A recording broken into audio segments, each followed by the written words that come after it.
2,500 years ago, merchants from Egypt to India traded using this coin. The Athenian Owl was minted to such a consistent weight and purity that it was accepted everywhere, without verification. Later, the Roman denarius played a similar role, fueling the largest economy on Earth for over 2 centuries. Fast forward through history to the British pound, and eventually the US dollar. The people spending these currencies consistently assumed their financial system would last forever. But history shows a clear pattern. 11 different currencies dominated global trade over 2 millennia. Every single one eventually collapsed. The end of these empires followed a specific sequence of events. By comparing the US dollar to those that came before, we can see if that same process is already in motion.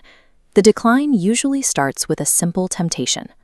Roman emperors realized if they secretly melted down their coins and added cheaper metals, they could mint more money to pay for wars and monuments without raising taxes. This chart tracks the purity of the Roman denarius over time. When introduced, it was 95% pure silver. Over 200 years, successive emperors kept shaving that purity down. By 265 AD, it plummeted below 5%. The result was exploding prices and thriving black markets. We can see a similar trajectory with the modern US dollar. In 1971, President Richard Nixon officially ended the dollar's convertibility to gold. Since that policy shift, the dollar has lost over 85% of its purchasing power, while the national debt has climbed to $35 trillion. Contrast that with the Byzantine Empire. They minted their solidus coin at a strict 98% gold purity and held that standard for 700 years. Or look at early China. They invented government-issued paper money, but their rulers overprinted it to fund military campaigns, leading to severe inflation. The physical material, whether gold, silver, or paper, is largely irrelevant. The actual true currency is institutional trust. Once a government spends that trust, the currency fails.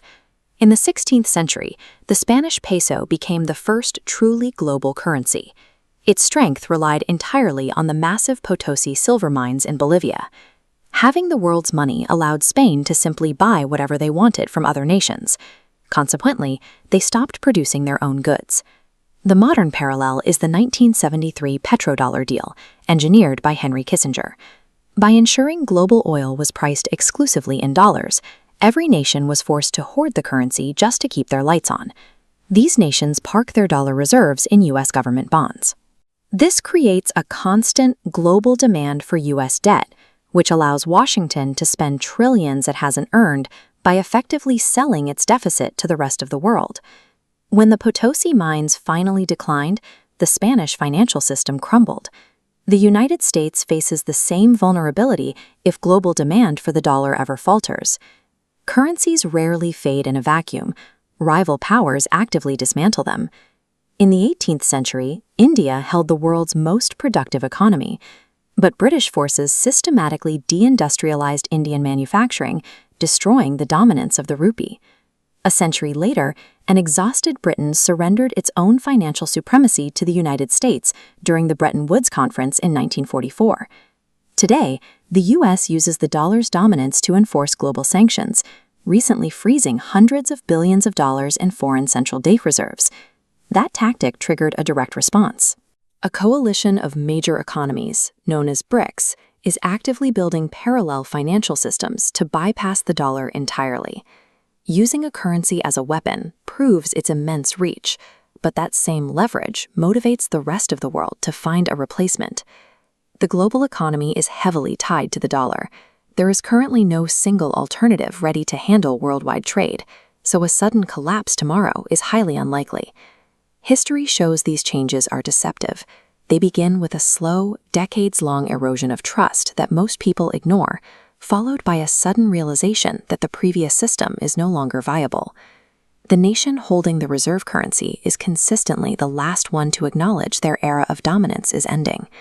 Recognizing this 2,500-year pattern provides a clear lens for evaluating our current economy. Money is inevitably tied to power and time, and history shows no nation is exempt from the